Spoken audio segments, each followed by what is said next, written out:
Top quality और consistent performance के लिए सिर्फ सिल्वर पंप नाम याद रखना। રેલવે લાઇનને લઈને ખેડૂતોએ વિરોધ હાથ ધર્યો। સંમતિ વગર જ રેલવે લાઇન ખેતરમાંથી પસાર કરાયો હોવાનો આરોપ ખેડૂતો દ્વારા લગાવવામાં આવ્યો છે। ખાનગી કંપની સાથે મળીને અન્યાય કર્યો હોવાનો આરોપ લગાવાઈ રહ્યો છે। તંત્ર દ્વારા 7/12ના રેકોર્ડમાં ખેડૂતોની સંમતિ વિના જ ફેરફાર કર્યાનો આક્ષેપ ખેડૂતોએ લગાવ્યો છે। તંત્ર સમક્ષ અનેક રજૂઆત છતાં કાર્યવાહી ન કરી છે।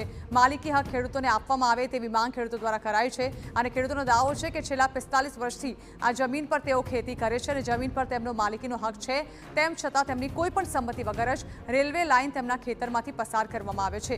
છેલ્લા 2 વર્ષથી ખેડૂતો યોગ્ય રીતે ખેતી પણ નથી કરી શકતા અને આ સમસ્યાથી કંટાળીને ખેડૂતોએ તેમનો હક મેળવવા પરિવાર સાથે આંદોલન શરૂ કર્યું છે।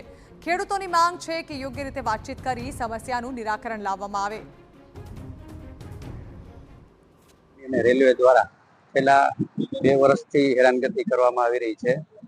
કોઈ પણ જાતની જાણ કર્યા વગર જમીન માપણી થઈ જાય, ખાંભા નખાઈ જાય અને અમારા રેવન્યુ રેકર્ડમાં છેડછાડ થઈ જાય એવા પ્રસંગો બની રહ્યા છે। ત્યારે અમે આ બાબતની રેલવે તરફથી અમને કોઈ જાતની જાણકારી કે નોટિસ આજ દી સુધી આપવામાં આવી નથી। અમે 45 વર્ષથી ખેડીએ છીએ, ખાઈએ છીએ, વાવીએ છીએ, વખેડીએ છીએ અને અમારી પાસે કાયદેસર કબજો છે। અમારા 7/12 અમારા નામના છે, એમાં કોઈ જાતનું ક્યાંય ઉલ્લેખ છે નહીં।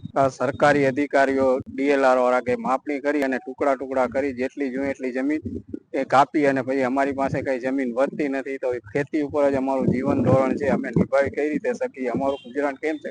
કોઈ સરકારી કર્મચારી સરકારી જેટલો પગાર કે એવી અમને કોઈ આવક થતી નથી, તો અમારું ગુજરાન કેમ ચાલે? આ અમારું કોઈ અમે સરકારી કર્મચારીઓને સરકારી કલેક્ટર, મામલતદાર, પ્રાંત અધિકારીઓને વારંવાર રજૂઆત કરો છતાં કોઈ અમારું સાંભળતું નથી। આખરે અમારે ગાંધી ચિંતા માર્ગે ઉપવાસ ઉપર આંદોલન કરવું મળ્યું।